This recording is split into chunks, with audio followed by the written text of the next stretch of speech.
हे सुमुख कपिल गजकर्ण गजानन विकट विघ्न नाशक लंबोदर धूम्रवर्ण एकदंत विनायक गणाध्यक्ष भालचंद्र। ये आपके 12 चमत्कारी नाम हैं। आपके इन नामों को नित्य दिन जपने वालों के आप सारे संकट और विघ्न हर लेते हैं। हे प्रभु, मुझ अज्ञानी को इतना ज्ञान दें कि मैं आपके चतुर्थी व्रत को आपकी कृपा से आपके सभी भक्तों को साझा कर सकूं। प्रिय मित्रों, सादर नमस्कार। मैं दीपक कुमार आप सभी मित्रों का अपने इस चैनल में हृदय से स्वागत करता हूं और आशा करता हूं कि यह विषय वीडियो आप सबों के सराहना के योग्य होगी। यदि यह जानकारी आप सबों को अच्छी लगे तो कृपया मेरे इस चैनल को सब्सक्राइब करें, घंटी दबाकर ऑल पर क्लिक करें, जिससे मैं इसी तरह के वीडियो आप सबों की सेवा में प्रस्तुत करता रहूं। भगवान गणेश, जो अपने भक्तों की सच्ची पुकार मिलने पर सदैव भक्तों को बाधाओं और संकट से उनके हाथ को पकड़कर किसी भी रूप में बाहर निकाल लेते हैं, इसीलिए तो इन्हें विघ्न नाशक कहा जाता है। हर शुभ कार्य, विवाह, गृह निर्माण जैसे कार्य को भगवान गणेश शुभ कार्यकर्ता के शुभ चिंतक और एक प्रबल प्रबंधक बनकर अपने सेवक की सहायता करते हैं। जब तक सेवक के शुभ कार्य निर्विघ्न संपन्न नहीं हो जाते, तब तक उस कार्य को अप्रत्यक्ष रूप से देखभाल करते हैं। आज हम सभी मित्र उन्हीं प्रथम पूजक देव की व्रत कथा को जानेंगे। गणेश चतुर्थी व्रत कथा पुराणों में वर्णित है। यह कथा इस प्रकार है। एक बार देवादिदेव महादेव माता पार्वती के साथ घूमते हुए पृथ्वी लोक पर आए। आकाश मार्ग से गुजरते हुए उन्होंने शीतल, स्वच्छ, सुहावन नर्मदा नदी को देखा। दोनों ने नर्मदा नदी के तट पर कुछ समय चौपड़ खेलने का विचार किया। वे दोनों चौपड़ खेलने से पहले आपस में विचार करने लगे कि हम दोनों के खेल का हार जीत का फैसला कौन करेगा। यहाँ तो कोई तीसरा व्यक्ति नहीं है।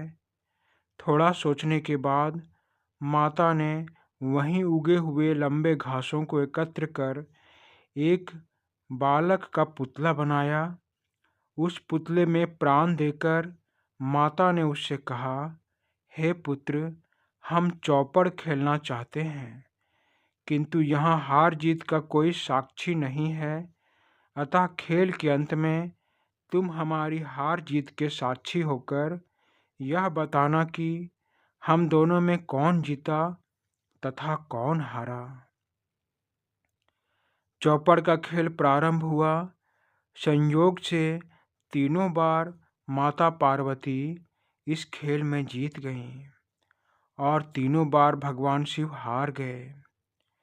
इसके बाद खेल के अंत में माता पार्वती ने उस पुतले से पूछा, हे पुत्र, तुम तो इस खेल के साक्षी हो, अतः बताओ कि हम दोनों में विजयी कौन हुआ। यह सुनकर उस प्राण रूपी पुतले ने कहा, इस खेल में भगवान शिव विजयी हुए हैं।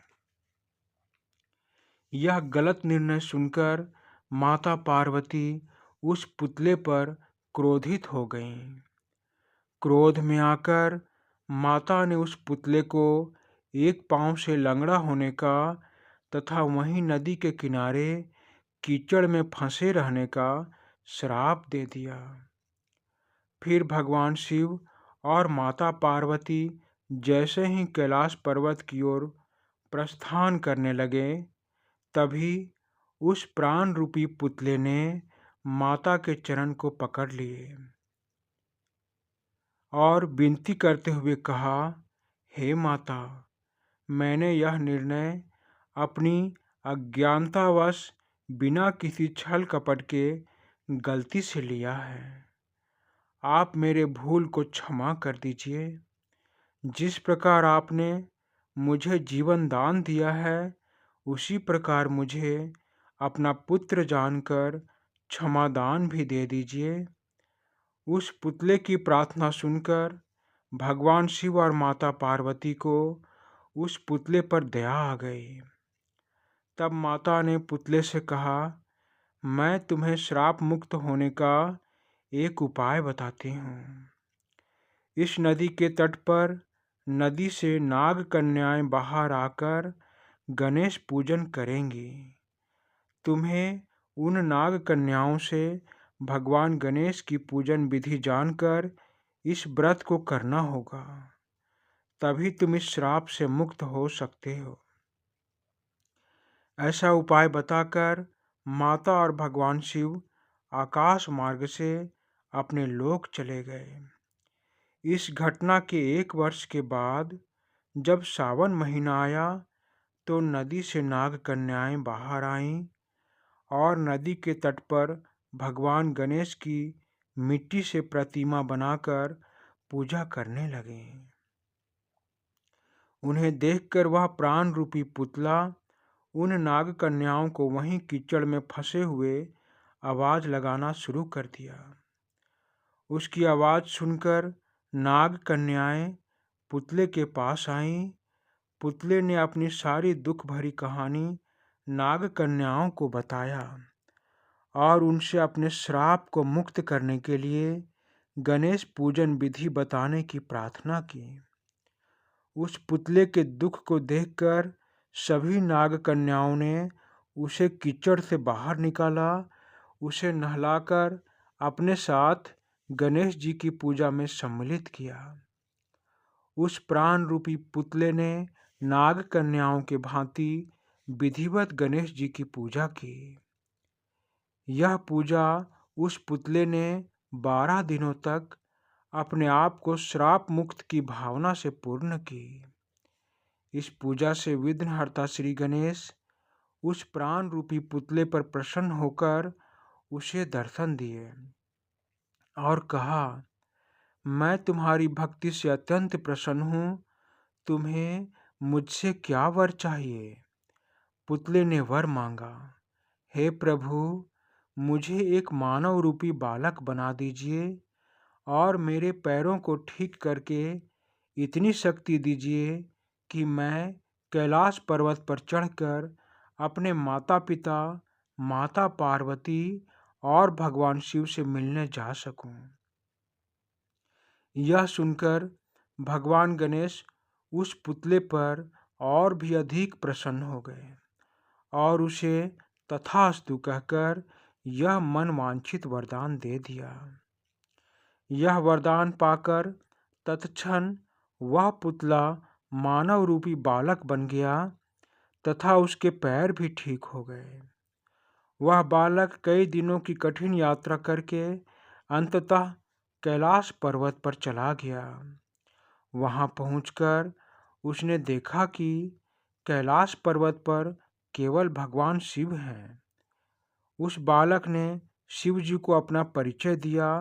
तब भगवान शिव उसे पहचान गए। बालक के द्वारा पूछने पर कि माता पार्वती कहाँ गई हैं, शिव जी ने कहा, मुझसे एक बात पर रुष्ट होकर वह कैलाश पर्वत छोड़कर चली गई हैं। तब बालक ने शिव जी को गणेश पूजा करने की सलाह दी।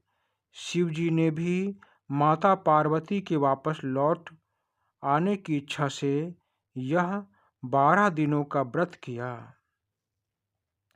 जिससे माता के मन में कैलाश लौट आने का विचार उत्पन्न हुआ और 12वें दिन में माता पार्वती कैलाश पर्वत पर वापस लौट आए।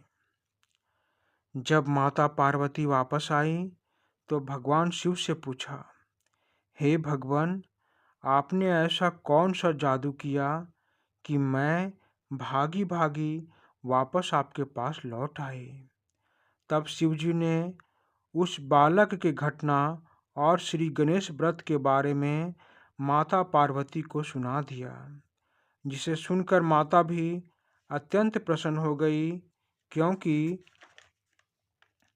माता के दूसरे पुत्र कार्तिकेय भी कई दिनों से कैलाश पर्वत से दूर चले गए थे। कार्तिकेय को वापस अपने पास बुलाने के लिए माता ने भी इस व्रत को किया। इस व्रत के करने से 21 दिनों के अंदर कार्तिकेय जी भी वापस कैलाश पर्वत पर लौट आए। कार्तिकेय ने भी कैलाश पर्वत पर वापस लौटने का राज माता पार्वती से पूछा, तो माता ने संपूर्ण कहानी कार्तिकेय को बता दिया। अब कार्तिकेय जी ने भी यह व्रत कथा विश्वामित्र ऋषि को बताया, जिसे जानकर विश्वामित्र जी ने इस गणेश व्रत को विधिवत किया, जिसके परिणाम स्वरूप विश्वामित्र जी ने जन्म मरण से मुक्ति और ब्रह्म ऋषि होने का गणेश जी से वरदान पाया। अतः इस प्रकार गणेश चतुर्थी व्रत अत्यंत शुभ फलदायक तथा विघ्नहर्ता व्रत के रूप में पूरे संसार में मनाया जाने लगा। यह कथा यहीं समाप्त होती है। धन्यवाद मित्रों, धन्यवाद।